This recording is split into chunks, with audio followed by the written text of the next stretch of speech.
Good morning to all who have joined us online here today. This is Nelson Jaffrey presenting the second of our Tri-Series webcast, Shalini James. Shalini James is the owner and lead designer of the women's wear brand Mantra. After a degree in English literature, she graduated from NIFT Chennai and then took a business management program with IIM Calcutta. Her love for fashion and a burning desire to make a change in the fashion scenario in Kerala prompted her to start Mantra, a design house and apparel brand dedicated to the traditional textiles and textile crafts of India. Shalini was the first designer from Kerala to present her collection at the prestigious Amazon India Fashion Week in New Delhi. Her label, Shalini James, is an exotic potpourri of all things Indian, in silhouettes that are sometimes ethnic, sometimes contemporary, and mostly a unique mix of both. Her signature line, Indian by Choice, espouses her design philosophy. Her label retails out of several leading multi-designer outlets in all the major cities in India. Shalini, welcome to our webcast and thank you for taking time and joining us today. Yes, Nelson, it's a pleasure to be here. Sorry for the confusion in logging in and to keep you waiting. Not an issue. As long as we got you on board and we are happy to present. So Shalini, without wasting any more time, let us quickly begin our conversations. To begin with, COVID-19 has changed life as we know it. How do you think, and what are your views on its impact on the fashion industry? I think the fashion industry has been affected in a big way, primarily because ours is a non-essential product. Businesses have come to a grinding halt in these times. Not just after the lockdown, even prior to that, as soon as the coronavirus became prominent in India, which is early March onwards, businesses have been affected. So I think fashion industry is one of industries which has been hit really badly. Okay. And due to the sudden lockdown imposition, most of the current season's clothing would not have been sold yet. Do you think the same collection could be reoffered to customers post-lockdown, or is it necessary to introduce a new collection for a new season? See, having a lot of unsold inventory is not a small thing for a business. So we are definitely going to try and push this inventory post-lockdown. That said, in states where the climate does not have too much of a bearing on the season, like for instance in Kerala, where summer, even in December we can sell summer clothing. So in places like this should not be a big issue. I am definitely trying to sell my unsold inventory post the lockdown. But in places like where there are instances where you cannot sell summer clothing in winter. So in those cases, I think retailers have no choice but to go for a discount sale and finish off their inventory, because I don't know how much sense it will make to keep summer clothing for the next season, next year, because the warehousing costs and all the associated risks, I'm not sure if that makes sense. I think it may make sense for such retailers to finish off their stock as soon as possible, rather than keeping it for the next season next year. Okay, and with your regular course of business being affected, what has been your learnings during these challenging times? See, quite frankly, it has been survival mode. And my greatest concern during this period was to keep, allay the fears of my employees and assure them that, we are going to try and restore normalcy as much as possible. Quite early on, during the lockdown, we got a special permit to make masks. So the few of us who are in town and who are close by to my factory, we have got together and we've started making masks and we are selling them. So that has kind of given us a day-to-day semblance of normalcy, because we come to work as few of us come to work as usual and go back home. So that keeps me going, and I cannot say that I have any answers for how we will deal with all the problems post lockdown, but yes, we must take one day at a time. Yeah, completely agree. For the past 2 months, most of us have almost been living out of our pajamas. In terms of newness in trends, we have seen a lot of new trends emerging, like work from home dressing, lounge, which is sleepwear, come lounge, home style. Do you think, and does this mean that these trends will be a part of fashion even post lockdown? Yes, I think because see, the coronavirus is not going to go away with the lockdown. It's here to stay at least for a couple of years, or at least till we find a vaccine. So a lot of companies are encouraging work from home, and this seems to be part of the new normal, which means that more people are spending their time at home in work mode or otherwise. All these hashtags are going to be a part of our fashion lexicon for a long time.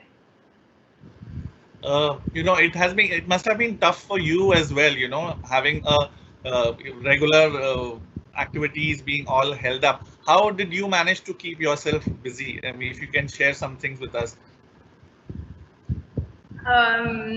See, one thing I tried to do right throughout is stick on to a steady routine. Even days when I couldn't step out for work, when I had to be at home, I tried to maintain a routine where I, wake up at the same time, do my morning combination of yoga, meditation, prayer, and then get down to some work from home or something like that. So I think sticking on to a steady routine is the only thing that has kept me sane during this period. Okay, and I forcibly made sure I don't get into vacation or holiday mode. Okay, and anything that you had not tried before that you managed to try during these lockdown times? Nothing that I didn't try before. Yes, there is one thing that I'd like to say. See, even though e-commerce was always a part of our business, it was a minuscule part of our business. Our focus was always on brick and mortar sales. Brick and mortar sales kept us happy, and therefore, we could afford not to aggressively pursue e-commerce. Whatever happened on the side, we were happy with it. So this is one time when I really spent a lot more time looking at e-commerce seriously, because I think that is good. None of us can avoid the digital platform anymore. So yes, I have spent a lot of time understanding e-commerce and how to aggressively pursue it. So I'm hoping that will help me in the times to come. Okay. Also, it seems people have been online a lot in these times, as you also mentioned. Surely our masses would have become more techno savvy now. Does this mean that the fashion industry has to focus more on the online and on the virtual front than what it used to be before? Absolutely. I don't think any of us have a choice in this matter. We have to be not just present on the digital platform. We have to, we have to reach out to our customers, and the digital platform is the best for that. I think these are times when Muhammad will not come to the mountain, then the mountain must go to Muhammad. So I think, we cannot afford to make mountains out of our business, immovable mountains where we refuse to budge from our comfort zone. We need to step out. If the customer wants us to deliver at their homes, we need to do that. If we don't do that, somebody else will snatch that opportunity from under our noses. So I think that flexibility has to be built into every business. And accessing the digital platform is a big part of it. Yeah, I think I agree with you. Being flexible is what one should do in this time. Moving on, Shalini, the uncertainty around the COVID-19 pandemic has forced consumers to kind of slow down and spend more time at home, leading to a prioritization of more of comfort dressing. And as we adjust to this cocooning, what we put next to our skin becomes very important. You have handled and worked with Liva fabrics before. Do you consider this, as the preferred choice of fabric during these times? I'd like to say that, my experience with working with Liva earlier has been very good. In fact, the last collection that we did in March, for March, this spring, summer, which we did in October, the experience that my customers had was that the fabric had the look of silk and the feel of cotton, which is, I think, I don't think you can say that of any other fabric. So the comfort factor in the Liva fabric that I used in the last season was amazing, and it lent very well to the crafts that we did, the surface ornamentation that we did on it in terms of vegetable dyeing and printing. So all of that was great. So I'm hoping that post lockdown also we can bring in collections with Liva. I think there is a big space for it in these times, because another thing is people have, like you said, have had a lot of time to introspect and analyze their own buying choices. So you will have a new wave of consciousness in these times. So in that, people are going to be very particular about what they buy, what is its environmental impact. So all of these are going to matter. So I know that Liva is made of wood pulp, and for every tree that goes into it, you plant more trees. So these are factors that customers will be happy to know when they buy this fabric and its products.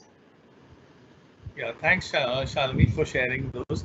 Also, we just heard from you that you have been making masks during these times of lockdown as well, which could have been more for a functional purpose, I'm sure. Do you see masks becoming a fashion statement, and are you promoting this in any way, or do you have any plans?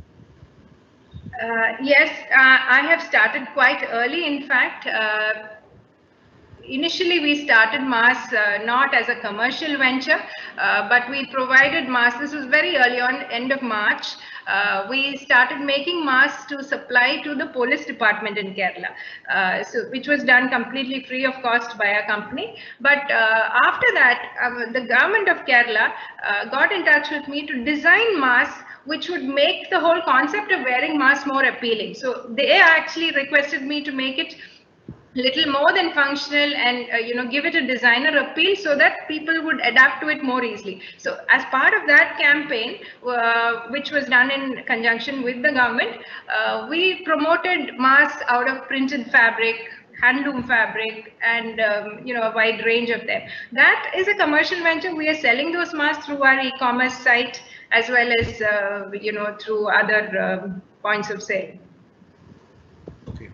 It's nice to know about your initiative, for the police on duty in Kerala.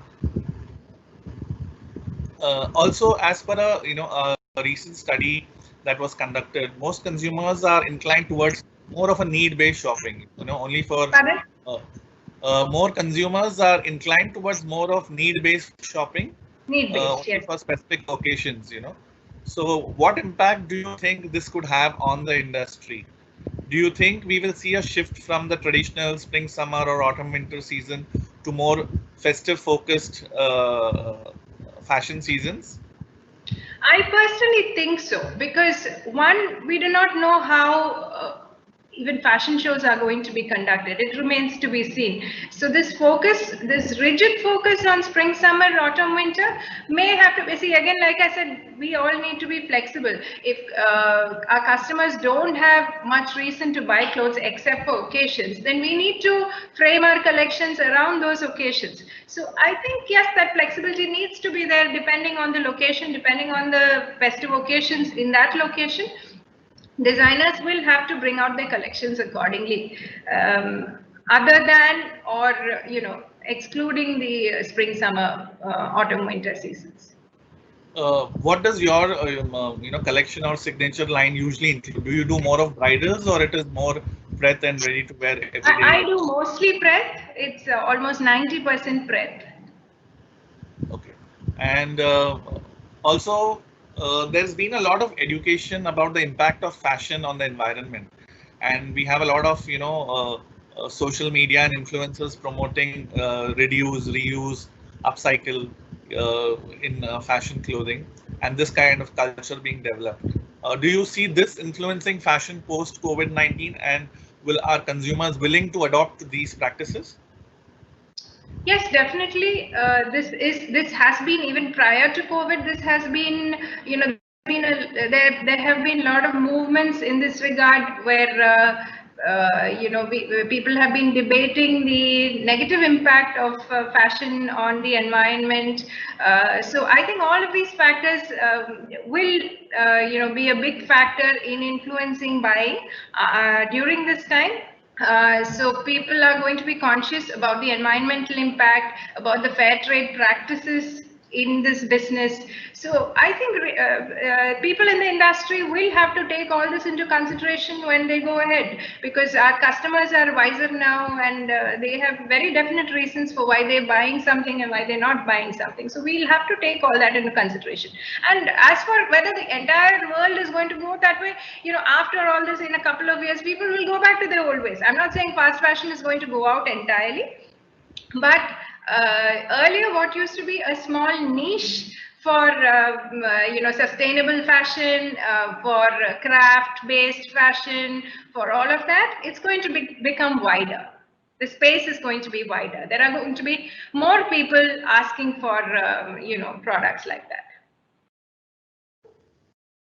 Also, a lot of our consumers have responded saying that they won't be shopping for the next 2-3 months. So will we see a huge discount wave coming in from brands to push out existing inventory that's in stock due to this lockdown? I fear it may be so. I say I fear it because personally I do not want to take that route. I do not want to, come out of lockdown and immediately go on a discount sale, because my stock is not that old. It's at best it's been unsold for 2 to 3 months. So it would be unfair to, put it all on discount. It doesn't make sense for me. So I personally do not wish to take the discount route. I would rather engage more aggressively with the customer, have a telemarketing section, have video conferencing at the store, reach out to them, facilitate buying with other measures other than discounting, and see how it goes. I'm going to wait and watch and see if that is effective enough to sell my unsold inventory, and only then decide whether I want to take the discount route. But I fear that if the market panics and everybody is going to go into that mode, then our customers will also expect us, even if we are not willing to go on discounts, customers will expect us to take that route. So that is going to be difficult to balance. Ideally, I don't want to take that route, because this is fresh spring summer stock. I do not want to, unless it's on the racks for and I've given it at least 3 to 4 months to sell at full price. It doesn't make sense to sell it on discount. Okay. With a lot of safety and healthcare being concerns, among consumers currently, do you think designers will see these influencing fashion in any way? And how does one still keep the fashion quotient, up and intact by following these or incorporating safety and healthcare routes in designer fashion? That is a huge challenge, what you've just said, because you rightly said that safety and healthcare is going to be top priority for not just for consumers, but for us as well. Safety of our employees is absolutely important, because if you have one case in the factory, you will just have to shut down. You don't have a choice. So safety and healthcare is definitely top priority. But in all of this, how do you keep fashion alive? So it comes back to the creativity that we employ in this business, how we bring about new ideas, how we work with, since I work extensively with crafts. Most of my work is in printing and weaving, which is done outside Kerala. So again, the challenge is not just coming up with new ideas, but how I get to get all this done without actually traveling to these places. Again, a bigger challenge is most of these craftsmen, they're not very tech savvy. So the mode of working with them has always been direct. I go to the spot and get things done, or somebody from my team goes to the spot and get things done. Now all that has changed. So a lot of challenges when it comes to trying new ideas and sampling, implementing new ideas. So it is going to be a huge challenge to keep fashion alive in these times, but we'll get around to doing it. Yes, I'm sure we will. Shalini, have you opened business as usual? Looking at Kerala, things getting to normal. And what are the changes in your regular operations at work? See, right now we haven't opened for business. My store is in a mall. Both my stores are in malls, and we haven't opened as yet. So which means we are not selling as of now. In Kerala, e-commerce of non-essential items has still not started, which means even through e-commerce, we can only sell masks. We cannot sell our regular merchandise. So as of now, nothing is happening. We are just making plans for business after lockdown is lifted. Okay. Also, Shalini, did you face any challenges with migrant workers, considering most of your craftsmen do not come from, or do not belong to Kerala? Thankfully, early March, we took a decision to send them back to their respective hometowns. So the good thing is they're all safe in their homes, and there is no risk associated with that. The sad thing is we don't know when they can come back. So my production will be halted till I know when they can come back. And unless there is a definitive improvement on the corona front, I don't think it makes sense for me to bring them back. Even after railways have resumed operations, if I were to bring them back, then again they'll have to be quarantined here for a while and all that. So we really don't know how things are going to be on that front. But yes, they are all safe in their homes, in their hometowns. Good. It's nice to know that they are safe, and we just hope things are normalized soon, so you have your factories running. Shalini, now we'll just have a quick, rapid fire session. It's not going to be the gift hamper one, but just a few questions. Yeah. So with retail stores, shut down and inventories stuck, which marketing strategy do you recommend the most once outlets open? Declare irresistible offers on online e-commerce platforms and don't wait for stores to open, or declare discounts in showrooms once stores open, or both will prove beneficial, or don't do anything. Fashion will anyways naturally recover. So not, yeah, so maybe declare by offers if you don't discount, yes, work on online stores and platforms, not declare discounts, definitely not the second one. Yes, but again, not the last one either. So a bit of all of that. Okay. I personally, I'm not, like I said, I'm not going to take the discounted sales route immediately.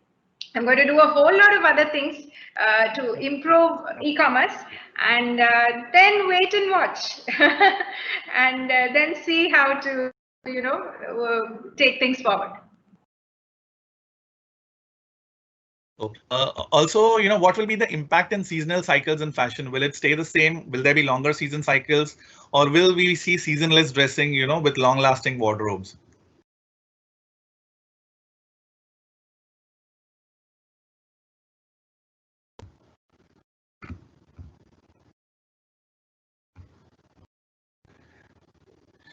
Shalini, you went on mute, I guess, again.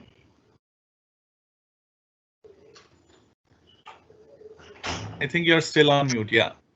Is it better? Yeah, now it's yeah. Okay. So you were saying. So what I was saying is, yes, timeless pieces which can outlast a season, which can, those kind of things will definitely be in vogue. I don't think, trends which are short-lived, which will last only a season. I think all that will change for a while. Okay, and have you planned any new ways of marketing your collections, through digital now, since fashion weeks are not going to be there for some time? Is there anything new that you have planned which was not there earlier? Nothing new, but yes, again, aggressively pursue this method of photo shoots, taking photo shoots in a simpler way, developing e-catalogs which can be shared with, stores outside Kerala. So all of that will have to be done. Thank you. Yeah, thank you, Shalini, and wish you the very best for your, future work as well. And we hope things get normalized soon. Yeah. Yes. Thank you, everyone. On this note, we will end this session. Thank you so much.